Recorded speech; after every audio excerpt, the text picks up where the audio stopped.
Hey everybody, good morning. Just sitting here having my green gut glow shot. Well, mine is more of a huge drink. I like to make sure there's adequate water in there. If you're not familiar with the green gut glow, check out my profile or type green gut glow in the comments and I'll send you more information about it. It is like the only way I start my day. As far as my nutrition, it's my get going. I don't do coffee. I love green tea, but this is what gets me going first thing in the morning. It's a part of my morning routine.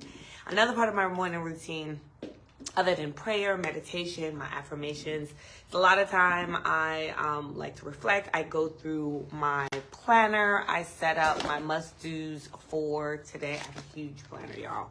I live by a planner. I'm a former teacher. And so I love paper planners. So I set up my day, look over what are my top things to do for the day, or plan out my top things to do for the day.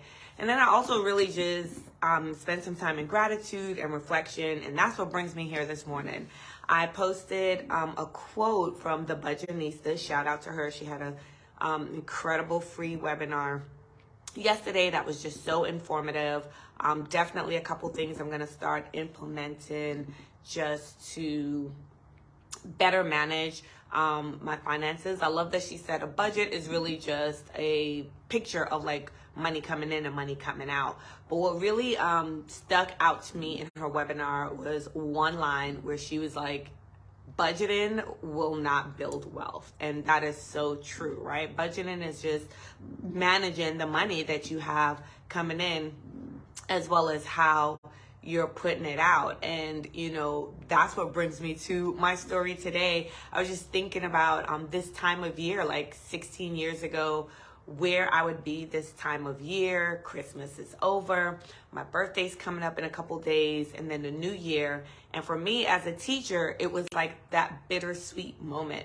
There was always that build up to the Christmas holiday, and then you get a little bit into it and you're like, holy crap, like in a week or so, I have to go back into the trenches, right? I have to go back into the grind for that. And when I was teaching, we get all this time off, but it was like I didn't get to really use my time off. It was always during the busiest times to travel. So travel was more expensive or very hectic. And even if I wanted to take a vacation or go somewhere, especially during the summer months, I didn't have the funding for those fun things, right? I didn't have the fun and the funds. And so I would work, literally, guys, I used to work 2 to 4 part-time jobs as a middle school teacher. There was one point in my teaching career, right before I discovered the side hustle of a lifetime. I was working 2 of the part-time jobs simultaneously. Like, one was as an after-school director and one was as a tutor for an online math program that the school was having. And I kind of like slapped them together and was getting paid at the same time. My principal approved that, but it was crazy. And I worked every moment that I had. Like if I was awake, I was working so that when we had time off as a teacher, that I'd be able to do something. I'd be able to travel. I'd be able to take the time off. But I was drained because I was always working. And so it was this like bad cycle. I was like in this toxic relationship with finding money to fund the thing that I wanted to do, which was travel and take advantage of the time off that we had as teachers. But I was always tired. My health wasn't, or I should say my wellness, because it wasn't like I had health problems, but I wasn't as well as I am now. So I didn't have the just bandwidth or, you know, fortitude and just the natural energy to go. I was, you know, my moods were up and down. I was emotionally all over the place. Like I was just 28 or 29. I was a hot mess. And then I discovered Arbonne, which is my forever main side hustle. And I just got flexibility with that as a side hustle. I could literally, I can say exactly down to the wire when I was going to work it, how much I was going to work it. And it was far more lucrative than anything else that I was doing.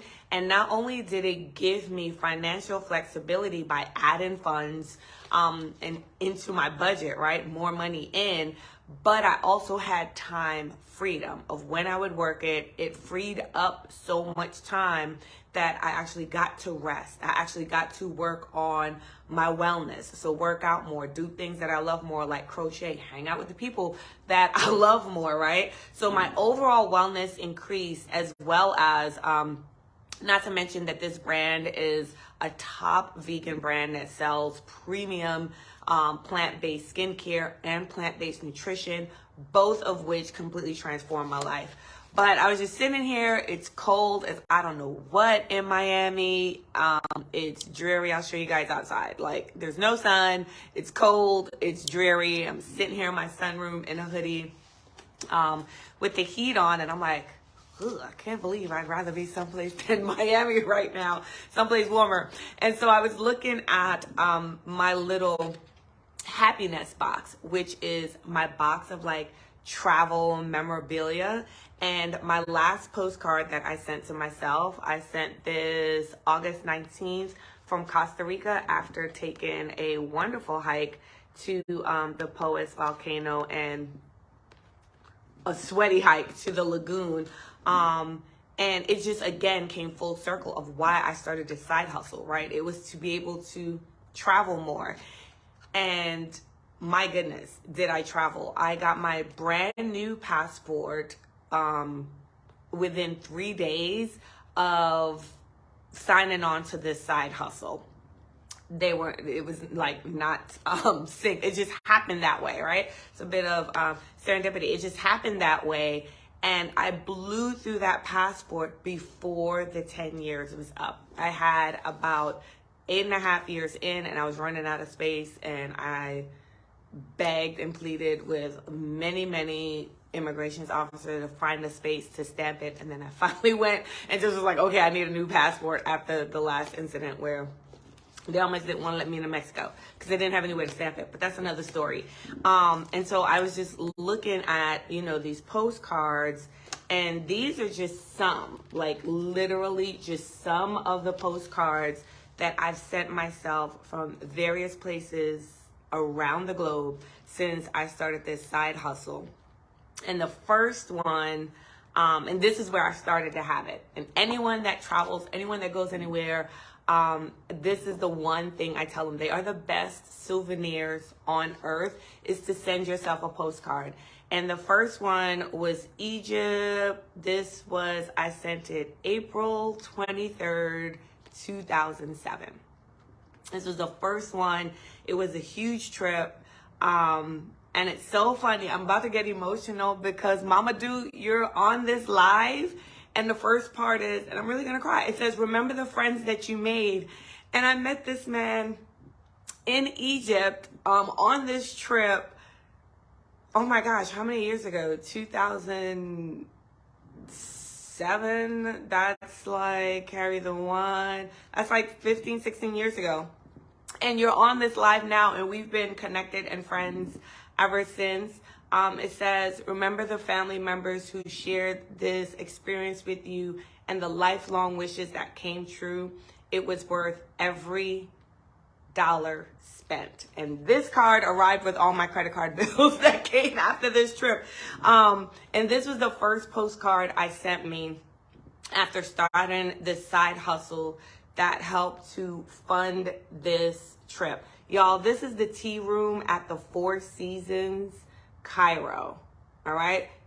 10 days at the Four Seasons in Cairo as a broke middle school teacher because of this side hustle. And this was the first postcard that I've ever sent myself from overseas. And ever since then, I make it like a habit. Like sometimes it's part of the adventure of traveling, trying to find a post office, or praying that the airport has a mailbox drop and I can find stamps. But I love doing it, and I'm share with you why it's the best souvenir. Like, you have a picture, a memorable picture of something you do. So always pick a postcard of something like that I actually did or saw. I love that you get the official postmark. So like that's how I know the exact date. That's there. And always stamps are very like cultural. So it has something to do with the country, history, whether it's the animals of the country, an historical figure. And so I love sending myself postcards. But Egypt was the first one. This one from Costa Rica, which has big goals attached to it. This was the most recent.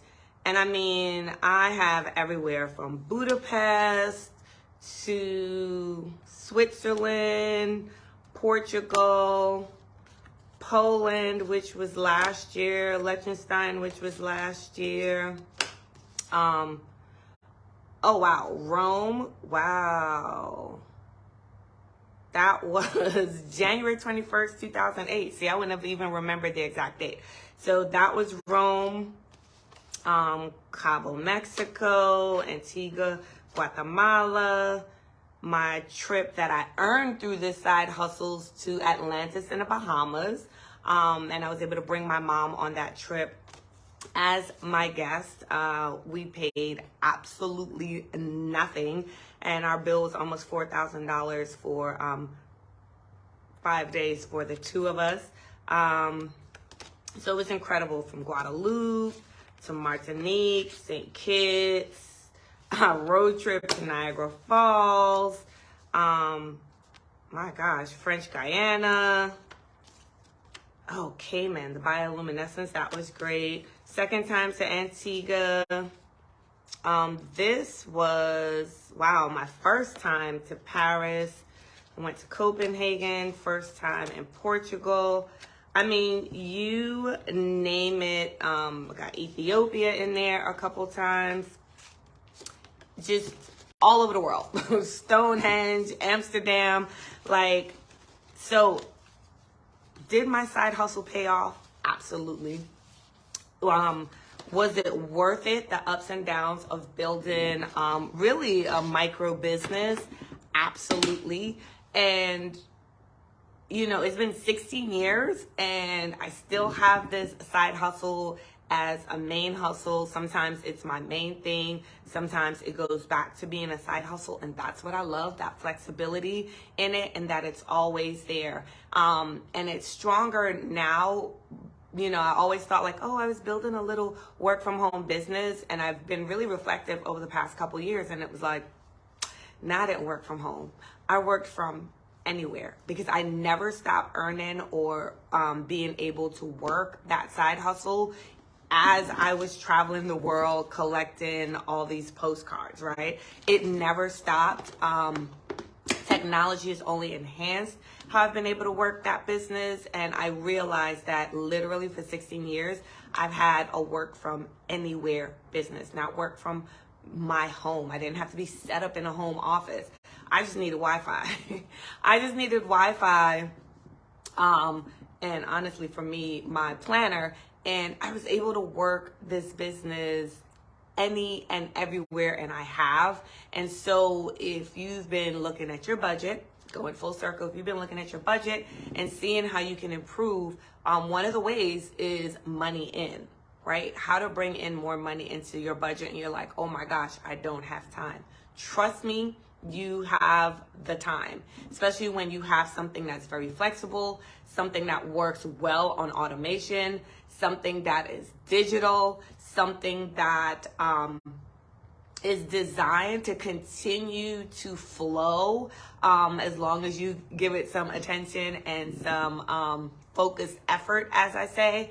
And if you're looking for that and something that's actually lucrative, like that's gonna fund your dreams, that's gonna put the fun in the funds, if you're looking for something like that, hit me up. Go ahead and click the link where it says take a look, and it'll open up my Calendly calendar, and you can set up a 15-minute take a look. I can tell you more about what I do, how, you know, the earning opportunity. And of course, there's no guarantees, just like any other small business or micro business or side hustles, right? You have to do something to earn something. But the streams of earning are multiple and very lucrative at the same time. And I'd love to tell you more about that. You can also visit earnings.arbonne.com to see what's typical. But who wants to be typical or average, right? But you can go there and see what's typical or average, and then hit that Calendly link, set up a time for us to have just a 15-minute chat so I can answer any questions that you have, and find out more about what dreams you're looking to fund and how we can help you to improve your budget. So just wanted to share that with you guys this morning. I'm going to go ahead and finish up my greens, finish up my morning routine, and I will talk to you soon. Peace out.